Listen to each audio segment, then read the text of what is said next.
High বন্ধুরা, আমার রান্নাঘরে আমি চলে এসেছি। আজ আমি রান্না করব চিংড়ি ভাপা। চিংড়ি মাছ কেটে নুন হলুদে মাখানো ছিল। আমি একটা টিফিন কারিতে চিংড়ি মাছগুলো নিয়ে নেব।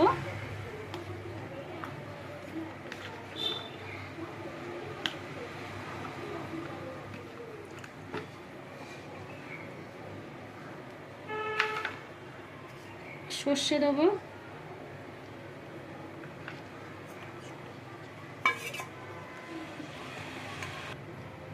আমি সর্ষে দিয়ে দিয়েছি। চেরা কাঁচা লঙ্কা দেবো, একটু সামান্য একটু হলুদ গুঁড়ো দেবো, একটু লঙ্কার গুঁড়ো দেবো, আর একটু নুন দেবো।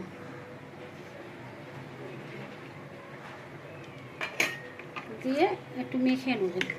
কাঁচা লঙ্কা দেবে, নুন তেল দেবো। তেলটা একটু বেশি করে দেবো।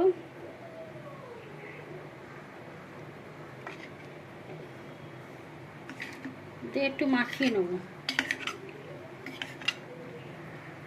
আমার মাখানো হয়ে গেছে, আর একটু ওপর দিয়ে একটু তেল দেবো।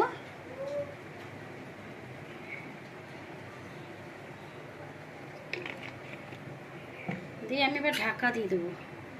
দিয়ে ভাত হয়ে গেলে আমি ভাতের মধ্যে এটা বসিয়ে দেবো।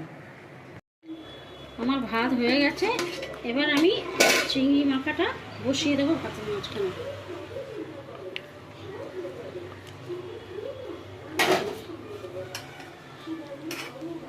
দিয়ে ভাত দিয়ে একটু ঢাকা দিয়ে দেবো।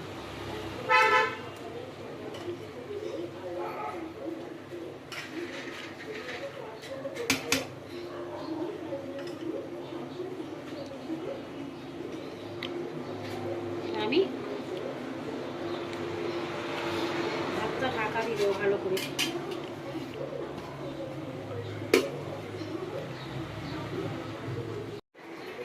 এবার আমি ঢাকাটা খুলে এবার আমি টিফিন কারিটা বার করে নেব। তোমরা যখন ভাত খেতে বসবে তখন টিফিন কারিটা বার করবে, বুঝলে ভালো হয়ে যাবে।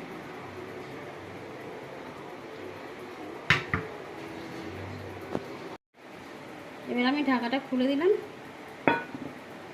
সর্ষে বাটা দিয়ে চিংড়ি মাছ ভাপা রেডি।